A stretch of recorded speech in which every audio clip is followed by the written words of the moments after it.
Bienvenue dans notre exploration approfondie. Aujourd'hui, on plonge dans un sujet qui peut sembler simple comme ça, mais qui est d'une complexité fascinante, la nutrition équine. Oui, On pense souvent, bon, foin, granulé, et c'est réglé. Mais en fait, c'est bien plus subtil que ça. ah oui, tout à fait. C'est vraiment la clé de la santé, de la performance, et même, j'oserais dire, du moral du cheval. Absolument. Nourrir un cheval, ce n'est pas juste remplir une mangeoire, c'est vraiment alimenter un système digestif hyper spécialisé. Et puis, répondre à des besoins qui varient énormément d'un cheval à l'autre. C'est ça. Alors aujourd'hui, on va essayer de décortiquer un peu tout ça. Les nutriments essentiels, le fonctionnement de cette digestion si particulière. Oui, comment on construit une ration qui tient la route? Exactement. Et puis, est-ce que les compléments servent vraiment à quelque chose? Et bien sûr, les cas un peu spécifiques, comme les choix de sport ou ceux avec des soucis de santé. L'objectif, c'est d'y voir plus clair, quoi, pour optimiser au mieux. Voilà, donner des clés. Parfait. Alors, on commence par où? Peut-être par le début, non? Les bases. De quoi un cheval a-t-il vraiment besoin pour fonctionner? C'est quoi les ingrédients essentiels de sa machine? Oui, c'est une bonne approche. On peut, disons, classer les besoins en grandes catégories de nutriments. D'accord. Il y a l'eau, évidemment, on ne le dira jamais assez. Primordial. Hmm. Ensuite, les glucides, c'est la source d'énergie principale. Puis les lipides, les matières grasses, quoi. Une autre source d'énergie, très concentrée, celle-là. Ok. Les protéines, pour construire, réparer les tissus. Et enfin, les vitamines et les minéraux, indispensables même en petite quantité pour plein de réactions chimiques dans l'organisme. Et l'eau, on en parlait. C'est fou quand on y pense. Un cheval peut boire entre 20 et 60 litres par jour. C'est énorme! C'est l'équivalent d'une petite baignoire presque. Donc l'accès permanent à de l'eau propre, tempérée si possible, ça, c'est pas négociable. Non, absolument pas. C'est la base de la base. Mais juste après l'eau, si j'ai bien compris, c'est les glucides qui sont un peu les rois de l'énergie. C'est ça. Mais attention, il faut distinguer deux grands types de glucides. Ah oui, Oui. D'abord, il y a les glucides qu'on appelle structuraux. Ce sont les fibres. On les trouve en masse dans le foin, dans l'herbe. le fourrage quoi. Le fourrage, voilà. Leur digestion est lente, elle se fait surtout dans le gros intestin. C'est une sorte d'énorme cuve de fermentation avec des milliards de bactéries qui travaillent. Une vraie usine. C'est ça. Et c'est de là que le cheval tire une grosse partie de son énergie au quotidien sous forme d'acide gras volatile. C'est son carburant principal en fait. D'accord. Et l'autre type de glucides? Alors, ce sont les glucides non structuraux. Principalement l'amidon, qu'on trouve dans les céréales, et les sucres simples. Eux, ils sont digérés beaucoup plus vite. Et surtout dans l'intestin grêle, qui vient avant le gros intestin. Donc si je résume, le cheval est avant tout un fibreux, un mangeur de fibres. Exactement. Et son système digestif, c'est une petite merveille d'adaptation à ce régime-là, c'est ça? J'ai lu qu'il avait un tout petit estomac, Oui, minuscule. 8 à 15 litres à peine. qui n'est pas fait pour de gros repas, mais qui produit de l'acide en continu. C'est bizarre, non? C'est contre-intuitif, mais c'est justement le point crucial à comprendre. Ce petit estomac, il est fait pour recevoir de la nourriture très souvent en petite quantité. Ah, d'accord. Et de l'acide chlorhydrique, lui, il est sécrété non-stop, que le cheval mange ou pas. Hmm. Donc, qu'est-ce qui protège la paroi de l'estomac? C'est d'une part la salive, produite en grande quantité quand le cheval mâche longtemps des fibres. Riche en bicarbonate qui tamponne. Exactement. Et d'autre part, c'est la présence quasi constante de fourrage dans cet estomac. Ça fait un peu matelas protecteur. Et si l'estomac reste vide trop longtemps?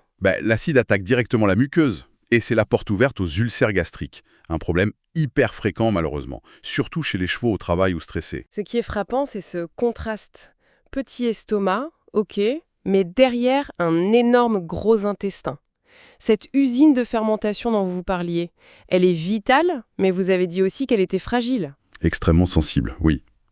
La population de microbes qui vit là-dedans, cette flore intestinale, elle est propre à chaque cheval et elle met du temps à s'adapter si on change l'alimentation. D'accord. Si on introduit un nouvel aliment trop vite ou si on donne d'un coup une grosse quantité d'amidon qui n'a pas été digéré avant, on perturbe tout cet équilibre délicat. Et les conséquences? Ça peut être des fermentations anormales, du gaz, donc des coliques, ou des changements de pH, la mort de certaines bonnes bactéries, la libération de toxines. Et là, on risque la fourbure, surtout avec une surcharge en amidon. La fourbure, oui, ça fait peur, ça. Toute la physiologie du cheval nous dit des fibres et des changements très très progressifs. Bon, le message est on ne peut plus clair. Pour respecter cette nature, le principe numéro 1 en alimentation, c'est donc le fourrage, le foin, l'herbe. À volonté ou presque. On entend souvent parler d'un minimum de 1,5% du poids du cheval en matière sèche par jour. C'est un minimum vital pour la santé digestive, oui. Mais idéalement, on vise plutôt 2%, voire un accès quasi continu. Surtout pour les chevaux en boxe. Et pourquoi c'est si important d'en donner autant? D'abord, ça couvre une bonne partie des besoins énergétiques de base, avec une énergie libérée lentement, sans pic. Ensuite, ça assure la santé du tube digestif, mécaniquement et pour la flore. Et puis, il y a la dimension comportementale qu'on oublie souvent. Le bien-être mental? Exactement. Un cheval, dans la nature, il passe 14-16 heures par jour à bruter, à mastiquer. Lui donner du foin à disposition, ça occupe, ça répond à ce besoin fondamental. Ça limite l'ennui, le stress et les tics, comme le tic à l'air ou à l'appui. D'accord. Donc le foin ou l'herbe, c'est vraiment la pierre angulaire. Incontournable, hein. Mais pour beaucoup de chevaux, ceux qui travaillent, les sportifs, ça ne suffit pas toujours en termes d'énergie, j'imagine. C'est là qu'arrivent les fameux concentrés. C'est ça. Les céréales, les granulés. On entend parfois des avis très critiques, certains diabolisent les céréales. Comment on fait le tri entre le besoin d'énergie en plus et ses risques pour la digestion? C'est tout l'art, justement. Trouver le bon équilibre. Les concentrés, que ce soit des céréales brutes comme l'avoine, l'orge, le maïs, ou des aliments industriels comme les granulés, les floconnés, ils sont là pour compléter le fourrage. Compléter par remplacer. Jamais remplacer la base de fourrage, non. Ils complètent quand les besoins en énergie ou en protéines ou autres dépassent ce que le foin seul peut apporter. Comme pour les chevaux de sport, les poulinières. Voilà. Les jeunes en croissance aussi. Le choix du concentré dépendra ensuite des besoins spécifiques. L'avoine est assez digestible. L'orge, plus énergétique, mais parfois un peu échauffante pour certains chevaux. Le maïs, très riche en énergie, mais aussi très riche en amidon, donc prudence. Et les aliments industriels, les granulés et tout ça? Ils sont formulés pour être équilibrés en théorie.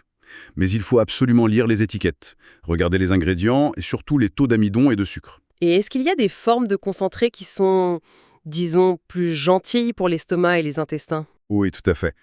Mes traitements comme le floconnage, c'est une cuisson à la vapeur puis un laminage, ou l'extrusion, une cuisson sous haute pression, ça améliore beaucoup la digestibilité de l'amidon. Ah, intéressant. Ça veut dire qu'une plus grande partie de cet amidon va être digérée là où il faut, dans l'intestin grêle, et donc il en arrivera moins dans le gros intestin pour perturber la flore. Donc, moins de risques de problèmes? Moins de risques, oui. Pour un même apport d'énergie, un aliment floconné ou extrudé sera souvent mieux toléré qu'une grosse quantité de céréales brutes. Mais la règle d'or, ça reste de fractionner. Fractionner les repas de concentrés? Absolument. Pas plus de, disons, 1,5 à 2 litres, ça fait à peu près 1 kilo selon l'aliment, par repas pour un cheval de 500 kilos, pour ne pas saturer la capacité de digestion de l'intestin grêle. Très clair. Passons à un autre sujet qui donne le tournis, les compléments alimentaires. Le rayon est immense pour les articulations, la digestion, le poil brillant, le stress. C'est une vraie jungle. Comment on s'y retrouve? Est-ce qu'on en a vraiment besoin? C'est une excellente question, parce que le marketing est très fort dans ce domaine. On imagine. Le premier principe, gravé dans le marbre, un complément, ça complète. Ça ne remplacera jamais une ration de base bien construite, avec du bon foin, bien équilibré. D'accord. Alors, quand est-ce que ça se justifie? Dans des cas précis. Premièrement, pour combler des carences qu'on a identifiées. Par exemple, si une analyse de foin montre qu'il manque de zinc ou de cuivre. Là, un complément ciblé, c'est logique. C'est là que les CMV entrent en jeu, les compléments minéraux-vitaminiques. Oui, souvent. Un CMV généraliste peut aider à équilibrer la ration de base, surtout si on n'a pas d'analyse précise du foin. Deuxième cas, pour répondre à des besoins qui sont augmentés, de façon temporaire ou permanente. Comme le cheval de sport. Exactement. Sport de haut niveau, avec des besoins accrus en électrolytes, en antioxydants. Ou la jument qui attend un poulain ou qui allaite ses besoins en protéines, en calcium, explose. Le vieux cheval aussi, qui absorbe moins bien. Ou un cheval en convalescence. Et troisième cas? Pour apporter un soutien spécifique à une fonction particulière. Par exemple, des nutriments comme la glucosamine, la chondroïtine, pour aider les articulations d'un cheval qui a de l'arthrose. Ou les probiotiques pour la digestion. Oui, des probiotiques ou des prébiotiques pour stabiliser la flore après un stress, un traitement antibio. Ou encore la biotine, avec du zinc, de la méthionine, pour améliorer la qualité de la corne des sabots si elle est mauvaise. Mais certains propriétaires sont un peu sceptiques. Ils se disent: mon cheval a l'air en forme, il a du bon foin, pourquoi je lui donnerais un CMV? Qu'est-ce que vous en pensez? C'est une remarque légitime. Tout dépend en fait de la qualité réelle du fourrage et du reste de la ration. Certains foins de prairie très diversifiés peuvent être assez bien équilibrés, mais c'est quand même rare. Surtout pour certains minéraux. Voilà. Surtout pour les oligoéléments comme le cuivre, le zinc, le sélénium, l'iode. Leur teneur varie énormément selon les sols où le foin a poussé. L'idéal, c'est sûr, c'est une analyse de foin. Ça permet de savoir exactement ce qui manque. Mais si on n'a pas d'analyse? Sans analyse, un CMV bien formulé, donné sans excès, c'est souvent une sécurité raisonnable. Ça évite les petites carences discrètes, subcliniques, qui peuvent quand même affecter la performance, l'immunité, la qualité des crins ou des sabots sur le long terme. Mais attention à ne pas en donner trop. Ah oui, crucial. L'excès peut être aussi néfaste que la carence. Surtout pour certains oligoéléments ou les vitamines A et D. Le plus n'est pas toujours le mieux. Le mieux est l'ennemi du bien, comme on dit. Exactement. Donc, l'idéal, c'est quand même de demander l'avis d'un vétérinaire ou d'un nutritionniste équin. Ça évite les dépenses inutiles ou les supplémentations hasardeuses. Et attention, point très important pour les chevaux de concours, la question du dopage. Certains compléments peuvent contenir des substances interdites. Oui, vigilance absolue là-dessus. Parlons justement du cheval athlète. Ses besoins sont évidemment plus élevés. Comment on ajuste sa gamelle pour qu'il tienne le coup, qu'il récupère bien, mais sans le mettre en danger côté digestion? La base, ça reste le fourrage de qualité à volonté si possible. Toujours. Toujours le fourrage d'abord. Toujours. Ensuite, on va jouer sur les sources d'énergie complémentaires. Pour les disciplines qui demandent de l'endurance, on va plutôt chercher du côté des matières grasses. Les lipides. Oui, les huiles végétales, certains tourteaux ou des aliments enrichis en gras. Ça fournit beaucoup d'énergie, libérée lentement, et ça n'excite pas le cheval. On appelle ça l'énergie froide. Et pour les efforts plus courts et intenses, course, CSO. Là, une partie de l'énergie doit venir des glucides non structuraux, donc de l'amidon des céréales ou des aliments adaptés, mais toujours en quantité contrôlée, bien fractionnée et si possible sous une forme très digestible, comme le floconné ou l'extrudé dont on parlait. Les besoins en protéines de bonne qualité augmentent aussi. Il faut des protéines riches en acides aminés essentiels, comme la lysine, la méthionine, pour réparer et construire le muscle. Faut vérifier que la ration en apporte assez. D'accord. Énergie, protéines, quoi d'autre? 2 points super importants pour le sportif. D'abord, compenser les pertes en électrolytes, sodium, chlore, potassium, perdus dans la sueur. Donc, une supplémentation adaptée, surtout les jours de gros efforts ou de forte chaleur. Et le deuxième point? Les antioxydants, la vitamine E, le sélénium, la vitamine C. Ils aident à lutter contre le stress oxydatif, les déchets produits par le muscle qui travaille intensément. Ça protège les cellules musculaires. Et juste après un gros effort, une compétition, y a-t-il des choses à faire côté alimentation pour aider le cheval à mieux récupérer? Ah oui, la phase post-effort est clé. On parle de fenêtre métabolique. Idéalement, il faut 1. Réhydrater vite. Proposer de l'eau fraîche, pas glacée, avec des électrolytes dedans pour compenser les pertes et lui redonner soif. Ok. 2. Recharger les batteries. Dans l'heure ou les 2 heures qui suivent, donner un petit repas riche en glucides facile à digérer. Ça peut être un mâche, un aliment spécial récup, même des carottes. Ça aide à refaire plus vite les stocks de glycogène dans les muscles. Et 3? 3. S'assurer que la ration globale apporte assez de bonnes protéines pour réparer les petites lésions musculaires dues à l'effort. On voit que c'est vraiment une gestion pointue pour le cheval de sport. Et pour les autres cas spécifiques, les vieux chevaux, les poulinières, j'imagine que leurs besoins changent aussi. Tout à fait. Un vieux cheval, par exemple, il peut avoir du mal à mâcher à cause de ses dents. Sa digestion peut être moins efficace. Il a souvent besoin de plus de protéines de bonne qualité pour éviter de perdre du muscle. Plus de phosphore aussi, certaines vitamines. Donc on adapte. Oui, on va chercher des fibres plus courtes, plus faciles à manger, du foin haché, des bouchons de foin qu'on réhydrate, des aliments très digestifs. Pour la jument pleine, surtout à la fin, et celle qui allaite, là, les besoins explosent. Énergie, protéines, calcium, phosphore, il faut complémenter sérieusement pour elle et pour le poulain. Chaque âge, chaque état physiologique a ses besoins. C'est incroyable de voir à quel point l'alimentation doit être sur mesure. Mais parfois, même en faisant attention, les problèmes arrivent. Parlons de ces maladies qui font vraiment peur aux propriétaires. Les coliques, les ulcères, la fourbure. Quand l'alimentation dérape, ça peut être grave. Malheureusement, oui. Et très souvent, le lien avec l'alimentation est direct. Les coliques, par exemple. Ces douleurs au ventre, qui peuvent avoir plein de causes, Oui. sont très souvent liées à des erreurs de management. Un changement trop rapide d'aliments, que ce soit le foin ou les concentrés, un repas trop riche en amidon d'un coup, pas assez de fibres, ce qui ralentit le transit, un foin de mauvaise qualité, moisi, poussiéreux, pas assez d'eau, ce qui peut faire des bouchons, ou même manger du sable. Et la prévention, c'est donc le bon sens. C'est surtout le respect des règles de base. Transitions alimentaires sur une bonne semaine, 10 jours minimum, du foin de qualité, assez de foin, de l'eau propre à volonté, et fractionner les repas de concentré. Les ulcères gastriques, vous en parliez tout à l'heure. C'est vraiment le manque de foin la cause numéro un. C'est le facteur de risque majeur, oui. L'estomac vide qui macère dans l'acide. Mais le stress joue un rôle énorme aussi. Le transport, la compétition, l'isolement, un changement d'écurie. Et les concentrés aussi. Oui, les gros impacts concentrés, surtout s'ils sont riches en amidon, ça augmente l'acidité dans l'estomac.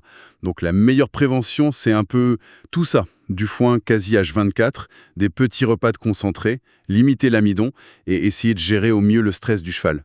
Et la fourbure, cette inflammation terrible dans le pied, on l'associe souvent à l'herbe de printemps ou au cheval qui s'échappe et dévalise le sac de granulés. C'est exactement ça. La cause la plus fréquente, c'est une surcharge brutale en glucides non structuraux, les sucres et l'amidon. Qu'est-ce qui se passe à l'intérieur? C'est un cataclysme dans le gros intestin. La flore normale est détruite, des bactéries qui produisent de l'acide lactique se multiplient à toute vitesse, le pH s'effondre, ça libère des toxines qui passent dans le sang. Et ces toxines vont provoquer une inflammation des vaisseaux sanguins dans le pied et détruire les lamelles, ces structures qui tiennent l'os à l'intérieur du sabot. C'est terrible. Et très douloureux, j'imagine. Extrêmement douloureux, et ça peut laisser des séquelles à vie, voire pire. Les chevaux qui sont en surpoids sont plus à risque, ceux qui ont le syndrome métabolique équin, le SME, ou la maladie de Cushing. Pourquoi eux? Parce qu'ils ont déjà un problème de régulation de l'insuline, ils sont plus sensibles à ces surcharges en sucre. Donc pour eux, la prévention, c'est hyper strict. Gérer l'accès à l'herbe riche, contrôler au gramme près les concentrés, surveiller le poids, on cherche même des foins pauvres en sucre. Pauvre en sucre. Comment on sait? Il faut regarder le taux de NSC, c'est les glucides non structuraux. On vise moins de 10-12%. Parfois, on fait même tremper le foin avant de le donner pour enlever une partie des sucres solubles. Et puis, il faut savoir qu'il y a d'autres maladies où l'alimentation est clé. Le SME, on en a parlé, ou certaines maladies musculaires comme la PSSM. PSSM. Myopathie à stockage de polysaccharides. Ces chevaux-là doivent avoir un régime très, très pauvre en sucre et en amidon. Pour certains types de PSM, on donne même beaucoup de matières grasses comme source d'énergie alternative.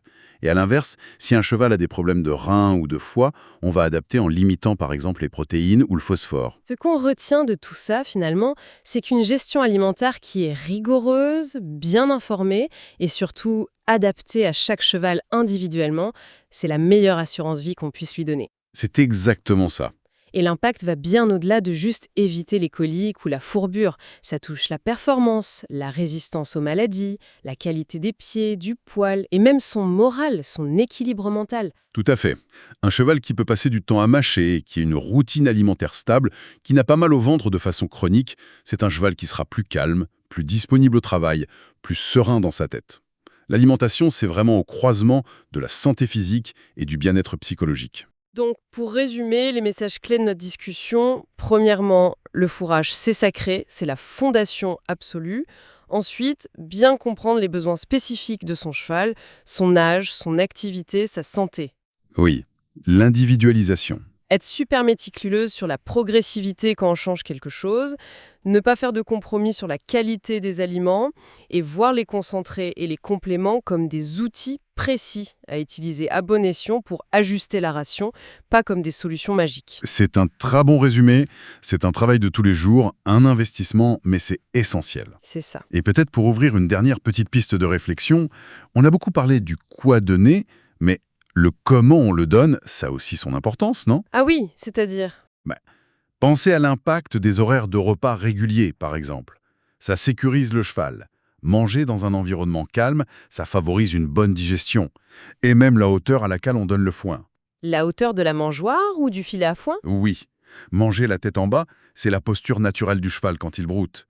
Ça a des effets positifs sur sa respiration, sur le drainage de ses voies aériennes, sur l'usure de ses dents. Et même sur sa posture générale, sa biomécanique. De nourrir, en fait, ça s'inscrit vraiment dans une approche globale du cheval, de son bien-être physique et mental. C'est pas juste une question de grammes et de pourcentage. Une vision plus holistique, en quelque sorte. C'est une belle note finale pour notre réflexion. Merci beaucoup pour cet éclairage passionnant. Merci à vous.